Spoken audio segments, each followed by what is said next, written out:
Salaamullaahi calaykum. Soo dhawaada saaxiibadeena wanaagsan.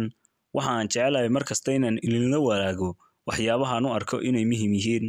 Mowduuca aynu maanta ka hadlayno waxa weeye qof kale kalsoonida xad dhaafka ah, asbaabaha lagu garto ama sababaha lagu garto maxay tahay.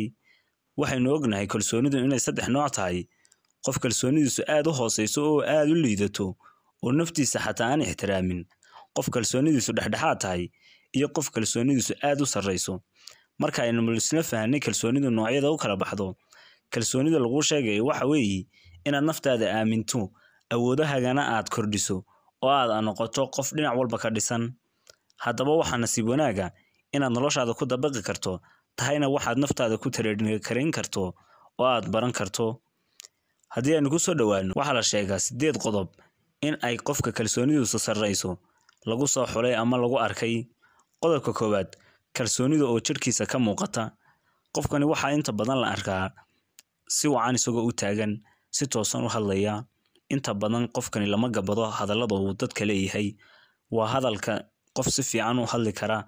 Waa qof garta marka laga helana qaadan kara. Marka garta laga heli waayana guusha sida ku hanta ama jecel inuu guuleysto. Qodobka labaad, waa qofka isku kalsoon, waa qof degan. Inta badan qofkan kalsoonidiisu xad dhaafka waxa ay sababtaa inuu noqdo qof degan, maadaama uu aaminsan yahay inuu perfect one, inuu kii ugu fiicnaa yahay ee hadda uu joogo.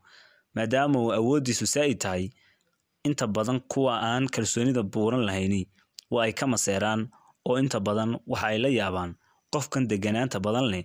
Waana bini'aadamka kuwa ugu badan dadka aan deganayni. Qodobka saddexaad, waxa ay u dulqaataan dhaleecaynta amba cambaaraynta. Dadkani waxa la sheegaa inta badan waxyaabaha lagu leeyahay inay dad u dulqaatay yihiin kana socon kara. Tusaale haddii aan ku siiyo, inta badan waxa jira dhaleecayntu waa 3 nooc.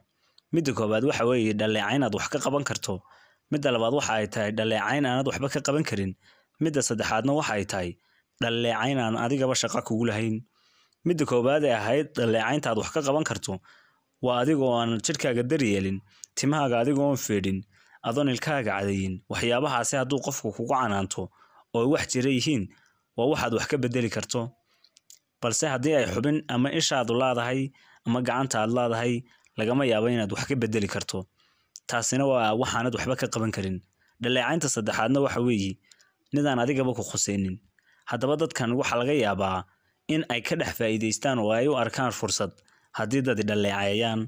Waxaanay eegan 3 nooc tahay mid walbana waxa uu la mucaamilaan sideeda.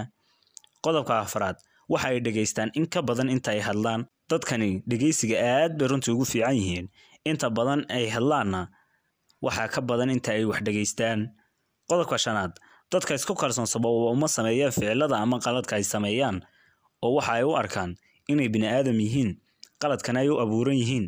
Bini'aadamkuna kama maarmo inuu marka uu qaldamo naftiisa canaanto, balse bini'aadamku ma wacna inuu naftiisa saa'id u sii canaanto, waayo qaladka waxa ay inuu ahay bini'aadam. Qodobka lixaad, haye ma yiraahdaan wax walba oo ay rabin. Waxa aanay rabin waxa ay yiraahdaan maya oo si cad ay uga soo horjeestaan. Waxaan u istaagaa wax kasta oo ay xaq leeyihiin waa inay u dagaalamaan ilaa daqiiqada u dambaysa. Qodobka toddobaad, waxa ay ilaaliyaan caafimaadkooda oo waxa u jimicsadaan si joogto ah. Dadkan inta badan waxa la sheegaa inay jimicsiga saa'id u isticmaalaan. Dadka ugu badan ee jimicsadaana dadkaasi ayay u badan yihiin. Qodobka 8aad, kama baqdaan inay qof caawimo weydiistaan. Inta badan ay dadkani ugu baahdo qofi ama dani ka soo gasho, uma arkaan qofkani inuu qof khiyaameynaya ama inuu ka sareeyo ay aaminsan yihiin oo kale ulama mucaamilaan. Inta badan ay wax weydiistaan waxa ay jecel yihiin inay si wanaagsan wax weydiiyaan, si wanaagsanna wax loogu tilmaamo. Haddii uu qofkaasi wajigabax ay kala kulmaana, runtii ma dhibto oo waxa ay raadsadaan mid kale. Waxaan rajeynayaa muuqaalkan inuu ku anfacay. Intan ku kulmi doono mid kala mid ah waxaan igaga tagayaa sidaas iyo nabadgelyo.